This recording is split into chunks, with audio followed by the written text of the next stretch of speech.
రాష్ట్ర నికర స్వంత పన్నుల ఆదాయంలో 11% నిధులు గ్రామీణ మరియు పట్టణ స్థానిక సంస్థలు కేటాయించమని సిఫార్సు చేసింది.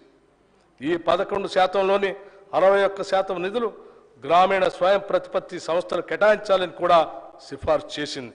ఈ సిఫార్సుల్ని గత రాష్ట్ర ప్రభుత్వం పట్టించుకోలేదు.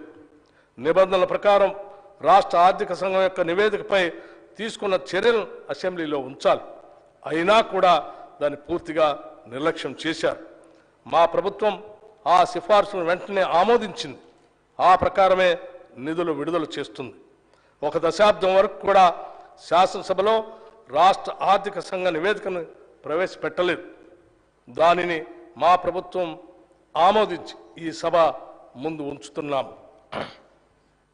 ఈ బడ్జెట్లో పంచాయతీరాజ్ గ్రామీణ అభివృద్ధి శాఖకు 40,080 కోట్ల రూపాయలు ప్రతిపాదిస్తున్నాం. తెలంగాణ రాష్ట్రానికి హైదరాబాద్ పాలనా కేంద్రం మాత్రమే కాదు, రాష్ట్ర అభ్యున్నతికి అవసరమైన ఆర్థిక వనరులను అందించే గుండెకాయ లాంటిది. హైదరాబాద్కు ఈ ఆర్థిక శక్తినిచ్చింది గత కాంగ్రెస్ ప్రభుత్వాలే. రక్షణ రంగ సంస్థలు, ఫార్మా పరిశ్రమలు, ఐటీ పరిశ్రమలు వంటి మౌలిక పరిశ్రమల స్థాపన మొదలుకొని మెట్రో రైలు వరకు, శంషాబాద్ విమానాశ్రయం మొదలుకొని ఓఆర్ఆర్ వరకు, తాగునీటి అవసరాల కోసం మంజీరా, కృష్ణా మరియు గోదావరి జలాల సరఫరా, నగరానికి 24 గంటల విద్యుత్ సరఫరా చేసే వ్యవస్థతో పాటు హైదరాబాదులో అంతర్జాతీయ స్థాయి మౌలిక సదుపాయాల కల్పన కూడా జరిగింది కాంగ్రెస్ ప్రభుత్వాల హయాంలోనే. హైదరాబాద్ అభివృద్ధి ద్వారా సృష్టించబడిన సంపద ఏ కొందరు అధికారులకో లేదా నాయకుల స్వార్థం కోసం కాదు, అది యావత్తు ప్రజలందరికీ చెందాలనేదే మా లక్ష్యం, మా మార్గం. అందుకే పాలనా పరంగా అన్ని సంస్థలని, వ్యవస్థల్ని ప్రక్షాళన చేస్తున్నాం. మూసీ ప్రక్షాళనతో పాటు మూసీ పరివాహక ప్రాంతాన్ని ఉపాధి కల్పన జోన్గా మార్చే కార్యాచరణ మొదలుపెట్టాం. మూసీ అంటే ముక్కు మూసుకొని పోవాల్సిన పరిస్థితి నుండి దానిని పునరుజ్జీవింప చేయడానికి వడివడిగా అడుగులు వేస్తున్నాం. మూసీ రివర్ ఫ్రంట్ని అభివృద్ధి పరిచేందుకు నూతన విధానాలను ఆకలింపు చేసుకుంటున్నాం.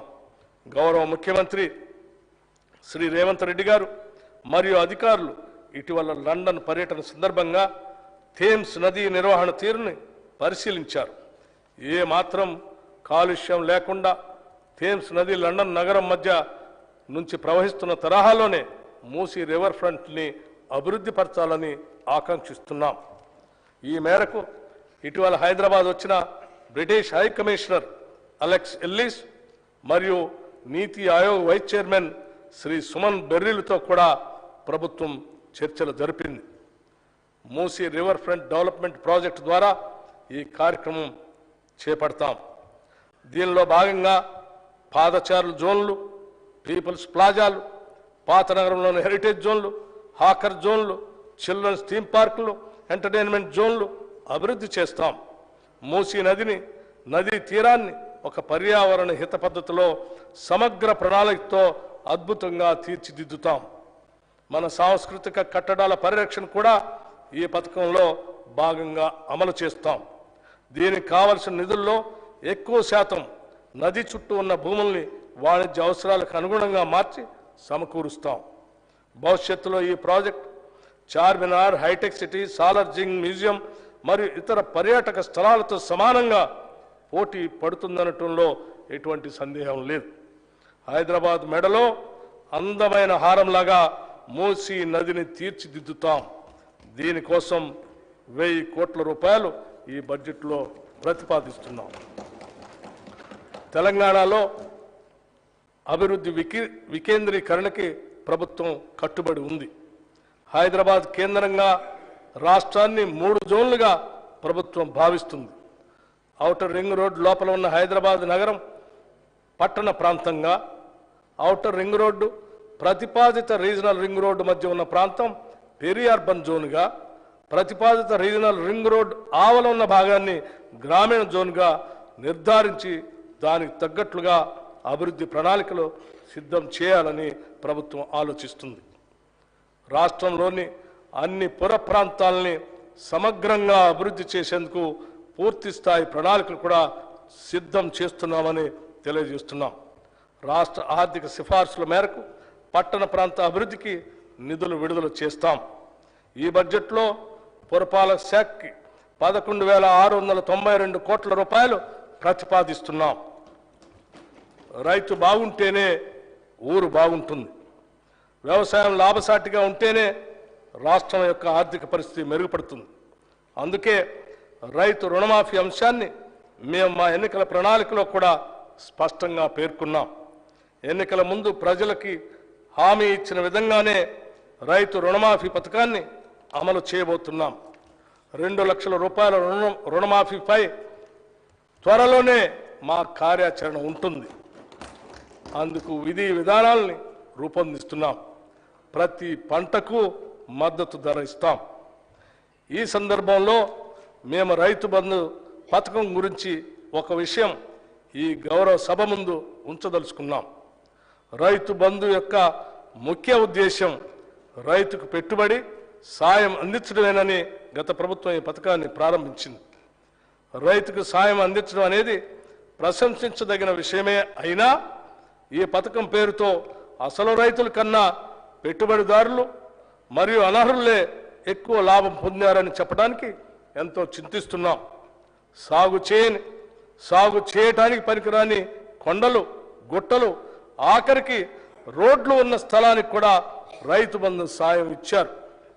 పెట్టుబడిదారులు, బడా రియల్ ఎస్టేట్ కంపెనీలు కొనిపెట్టుకున్న వేలాది ఎకరాలకు కూడా రైతు బంధు సాయం అందింది. ఇది అక్రమం. ఇచ్చిన జీవోకి విరుద్ధంగా పథకాన్ని వర్తింపచేయటం అనేది గత ప్రభుత్వానికే సాధ్యమైంది. జరిగిన ఈ అక్రమాల కారణంగా మేము రైతు బంధు నిబంధనలను పునఃసమీక్ష చేసి నిజమైన అర్హులకి రైతు భరోసా కింద ఎకరానికి 15,000 రూపాయలు అందించేందుకు కృతనిశ్చయంతో ఉన్నాం. గతంలో భిన్నంగా మేము కౌలు రైతులకు కూడా రైతు భరోసా సాయాన్ని ఇవ్వటానికి మార్గదర్శకాలు సిద్ధం చేస్తున్నాం. అదేవిధంగా ప్రధానమంత్రి ఫసల్ బీమా యోజన కార్యక్రమాన్ని ఆధారంగా చేసుకొని రాష్ట్రంలో పంటల బీమా పథకాన్ని పటిష్టంగా అమలు చేయబోతున్నాం. పశ్చిమ బెంగాల్లో అమలు జరుగుతున్న తీరును పరిశీలించిన అనంతరం దానికి సంబంధించి తుది నిర్ణయాన్ని తీసుకుంటామని ఈ సందర్భంగా మనవి చేస్తున్నాం. రైతు బీమా పథకాన్ని కౌలు రైతులకు కూడా అమలు చేసేందుకు చర్యలు తీసుకుంటున్నాం. అందుకు అవసరమైన మార్గదర్శకాలని రూపొందిస్తున్నాం. విత్తన భండాగారంగా ఉన్న తెలంగాణ ఇంకా ఎంతో ప్రగతిని సాధించడానికి అవకాశం ఉండి కూడా సాధించలేకపోయింది. విత్తనం నాణ్యమైనది అయితేనే రైతుకు మేలు కలుగుతుంది.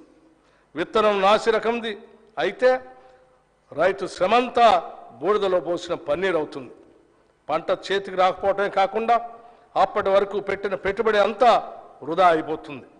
గత ప్రభుత్వ హయాంలో నకిలీ విత్తనాల సమస్య తీవ్రంగా ఉండేది. గత ప్రభుత్వం అచేతనం వల్ల, నకిలీ విత్తనాల వల్ల అనేక మంది రైతులు మోసపై ఆత్మహత్యలకు కూడా పాల్పడ్డారు. నాసి రకం విత్తనాల్ని, నకిలీ విత్తనాల్ని అరికట్టేందుకు మా ప్రభుత్వం కఠిన చర్యలు తీసుకుంటుంది.